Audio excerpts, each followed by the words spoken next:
convention flip classroom notes.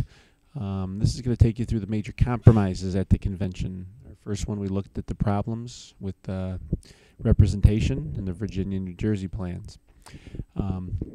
Obviously, the main problem with representation was solved, as I've said before, by the Great Compromise, or the Connecticut Compromise. And the idea here was we were going to go with a bicameral legislature. They stole that idea from the Virginia plan, that you would have two houses. All right. However, the Senate would be equal representation. All right. So it'd be 2 votes per state, and chosen by the state legislature. And then the House of Representatives would be based upon population. And they ended up going with 1 vote per 60,000, which was the population of Delaware. So they had 1, and then Virginia with 900,000 would get somewhere close to 15 or 20, somewhere in that neighborhood. So definitely favored the big states there. And then each one was going to have different responsibilities I'll get into in a little bit later. All right, once they realized they were going to count things on population, then we have to decide what are we going to do about slaves. All right, obviously most of the slaves existed in the southern states, and southern states said, well, they should count toward the population because they wanted higher representation in the House. Northerners said, well, they should count for tax purposes. Southerners said, we don't want to pay any higher taxes, so they opposed their counting that way. So we kind of have both sides wanting them to count, but for different reasons. So the compromise was they agreed to call it the 3/5 compromise, and it was the agreement that 3 out of every 5 slaves would count in the population. All right. So essentially, if a state had 500 slaves, 300 would get added to the population.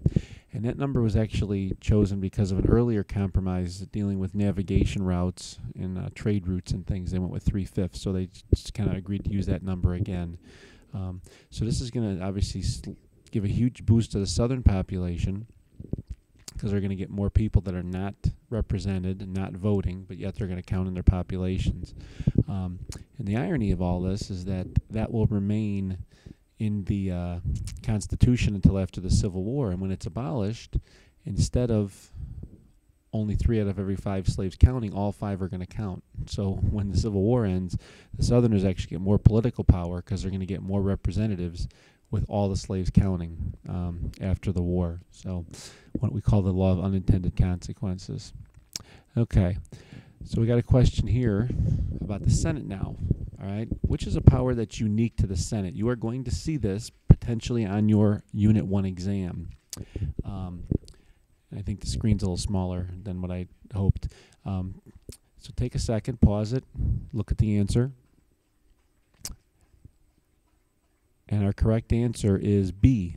The Senate has to approve all treaties made by the President.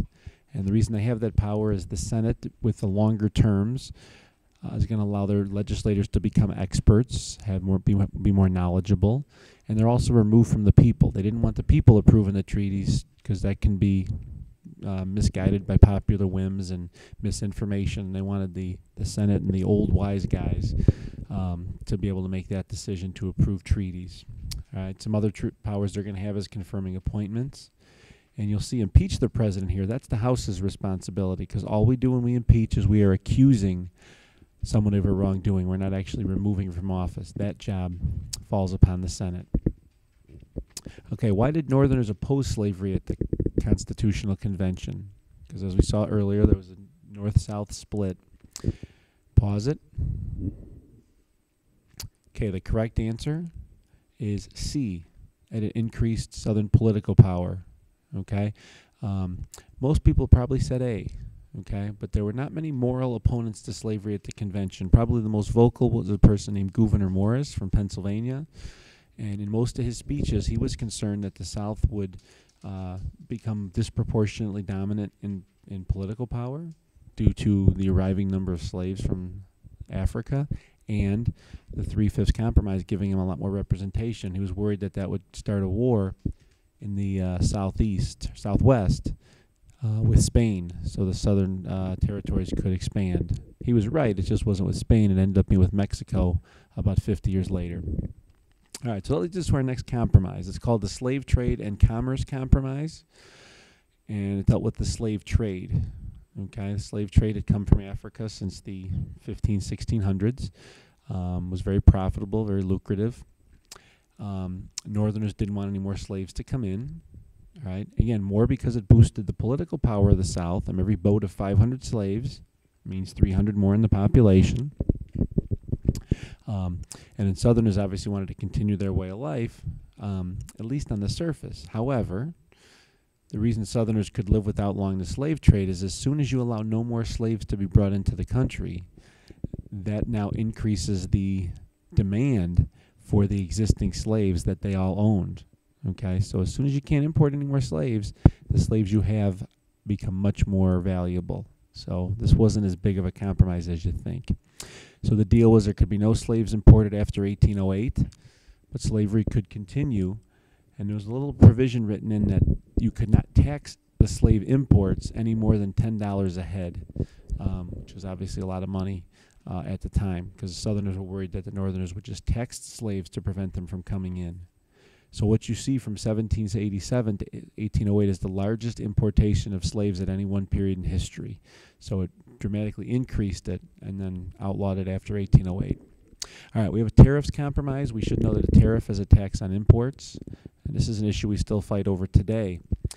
Southerners did not want to see exports taxed because they were shipping cotton and tobacco to other parts of the world, and they did not want a tariff on imports either, okay, because they were importing some things from England, okay, and the northern interests wanted the tariffs to protect their businesses. So if you could tax an English good with a high tariff, it makes the American good cheaper.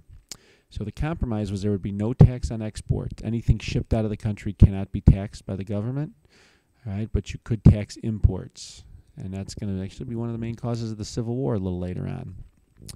All right, final problem, or final solution here was, what are we going to do about the presidency? Remember, we saw that split of democracy versus distrust of the people, and we came up with a Electoral College system. They decided to go with a 4-year term for president, all right, and at the time he could have been reelected as many times as he wanted. We've now amended the Constitution with the 22nd Amendment to say you can only serve 2 terms. But in this instance, we're going to have a 4-year term for president, and we are going to use the Electoral College as our method. And in this method, you're going to have each state will get the number of electors based on representatives and senators. So a state with 2 representatives is going to have 4 electoral votes, 2 for the representatives and 2 for the senators. Those electors will then choose the president. We'll get into this a lot more later on, but you just need to know right now that it's a compromise to withhold some power from the people and limit their ability to choose the president, and instead let the states choose who the electors are going to be. And when they left the convention, they actually thought that the Electoral College would never pick a president, because it was written in there that any ties, or if nobody gets 51% or a majority, then it would go to the House of Reps. And with no political parties at the time and 10 people running for president, getting 51% would be very difficult. So this actually kind of backfired on them once the parties came in. Okay? And we'll stop there. All right? That covers our compromises at the convention. The Great Compromise and the 3/5 Compromise are the most important. You want to make sure you know those, and these other ones are just some additional information. Okay, thank you very much.